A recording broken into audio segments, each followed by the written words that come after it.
grow up in a controlled society. And so we're taught that if one person kills another person, that is murder.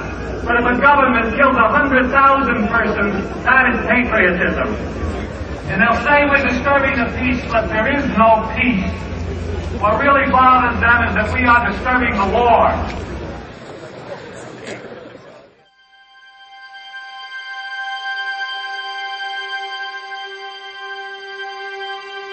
I start from the supposition that the world is topsy-turvy, that things are all wrong, that the wrong people are in jail and the wrong people are out of jail, that the wrong people are in power and the wrong people are out of power. I start from the supposition that we don't have to say too much about this because all we have to do is think about the state of the world today and realize that things are all upside down. History is important. If you don't know history, it's as if you were born yesterday. And if you were born yesterday, anybody up there in a position of power can tell you anything, and you have no way of checking up on it. It's exactly when you're in the midst of a war or about to go into a war that you need your freedom of speech. Lives are at stake. If you are put in fear of speaking out, then democracy has been severely crippled. When you think of people like Howard, you think of the person who really stands up to authority and understands radicalism in its basic meaning, that is, going to the root of problems and demanding that those problems be confronted. A life of political engagement is so much more interesting and so much more joyful and comradely than a life of private disengagement and private consumption. I don't believe it's possible to be neutral. The world is already moving in certain directions. And to be neutral, to be passive in a situation like that is to collaborate with whatever is going on. And I, as a teacher, do not want to be a collaborator with whatever is happening in the world. I want myself as a teacher, and I want you as students to intercede with whatever is happening in the world.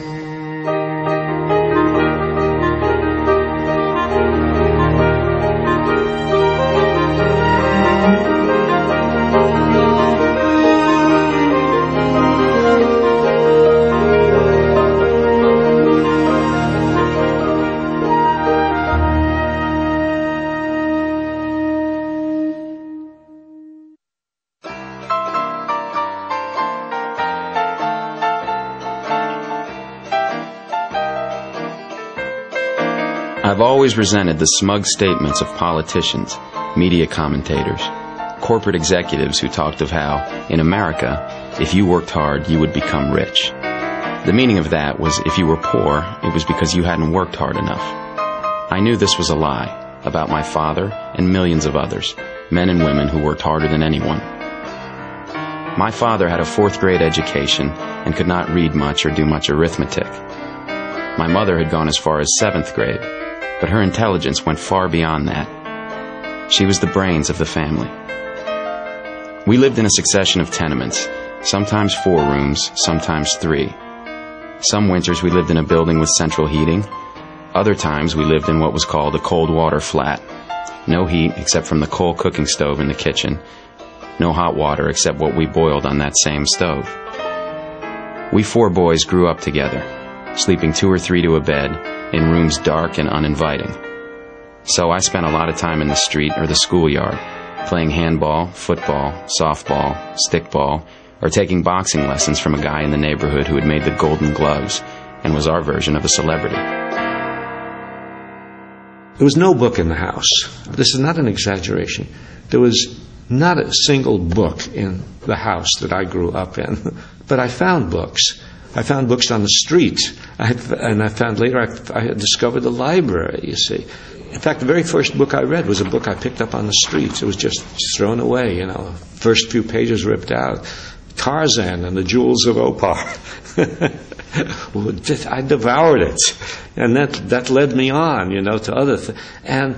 But my parents knew I loved books. And so when I saw this little ad in the New York Post that If you sent in these coupons with 10 cents, they'd give you a copy of Dickens, a whole set of Dickens. So my parents sent in 10 cents and a coupon, and these books started coming. And I read them all. And Dickens was wonderful. I mean, as I say, sure, I knew about poverty. But I didn't know that the poverty that I experienced was not just in America, it was worldwide. He was talking about the poverty of kids in England. And it made me aware also that there were people like Dickens who were conscious of this and who were writing of it. And I think maybe it suggested to me that I might someday be a writer.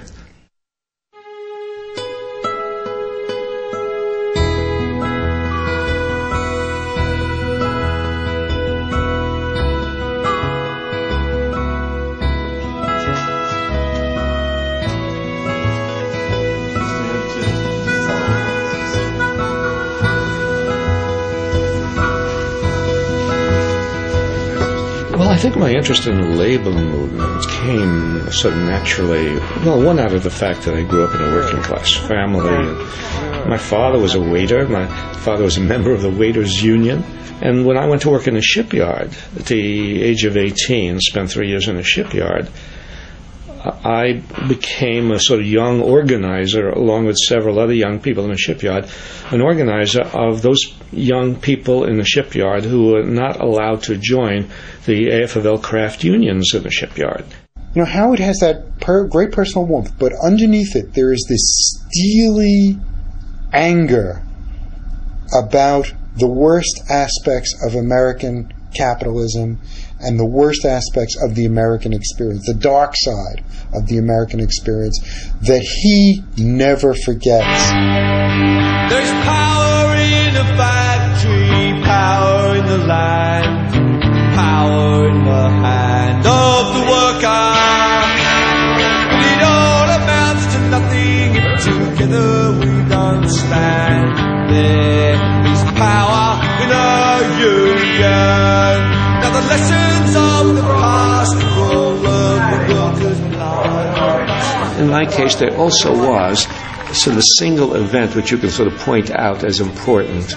And I guess that was the event that when I was 17, and these young communists in the neighborhood took me to a demonstration in Times Square. I had never been to a demonstration, but it sounded exciting. You know, young kids will do anything for excitement. I vaguely thought that probably they were demonstrating for something good, like no more war or something. But we got to Times Square, and huge numbers of people milling around, walking through Times Square. And I said to my friends, well, you know, where's the demonstration? And they said, wait, 10 o'clock. Very dramatic. And then when the clock flashed the sign, 10 o'clock, at that moment, suddenly, banners unfurled in the crowds, figuring, oh, there must be a fire somewhere around. And suddenly, I hear sort of screams and pandemonium and people running around out of order, the lines broken up, and I see policemen on horses galloping through the crowd and hitting people. While I'm just taking this in, I am spun around and hit on the side of the head and knocked out. It did suddenly come home to me that, hey, I guess the police are not neutral. I guess the government is not neutral. There must be some truth to that rhetoric. And yeah, it was a turning point in my political consciousness. The union forever defending our rights. Down with the black men who workers unite with our brothers and our sisters. Together we will stand. There is power in a union.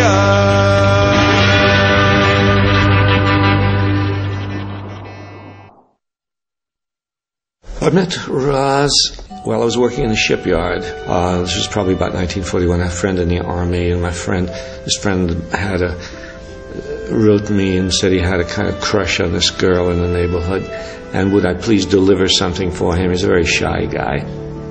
I dutifully brought his Army insignia over and knocked on her door, and she came to the door, and And I gave her the insignia, and then we sort of took a walk around the block. That was it. There's nothing like a walk around the block to start things off. And then we actually didn't. We sort of had a few dates, and then I went into the Air Force, and then we wrote to one another while I was in the Air Force. Countless letters. Amazing the way a relationship can develop through correspondence.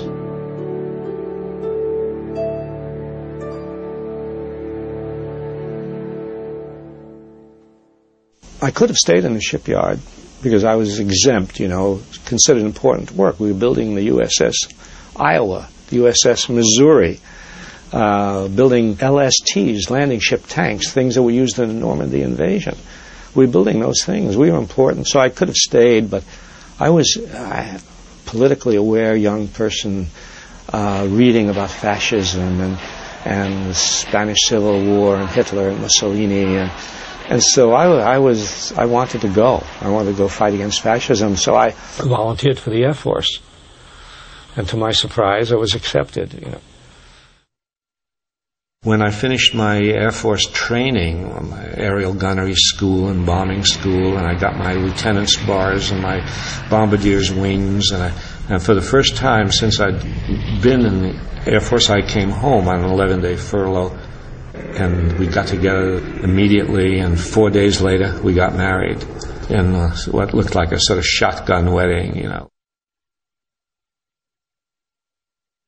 I was in the Air Force for 2.5 years and dropped bombs on Berlin, dropped bombs on various cities in Germany and Hungary and Czechoslovakia, and even bombed a little town in France towards the very end of the war. And this was a strange one, and one that had a very profound effect on me later as I thought about it. And the war actually in Europe was about over. It was a few weeks from being over, and everybody knew it.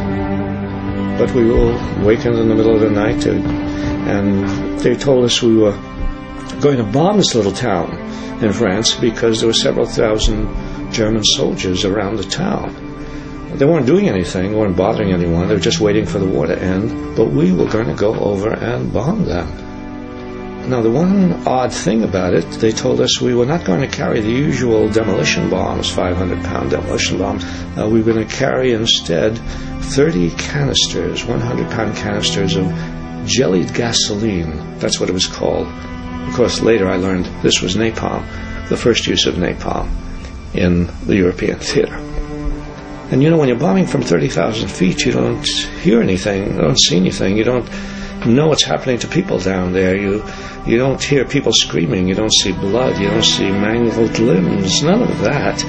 And several thousand people were killed. Germans were killed, French were killed, and it wasn't until really after the war, maybe after I learned about Hiroshima and Nagasaki and began to think about bombing and began to question the total goodness of the good war.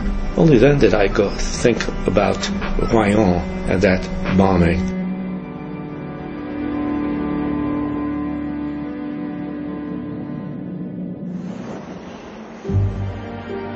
It remains to be seen how many people in our time will make that journey from war to nonviolent action against war. It is the great challenge of our time. How to achieve justice with struggle, but without war.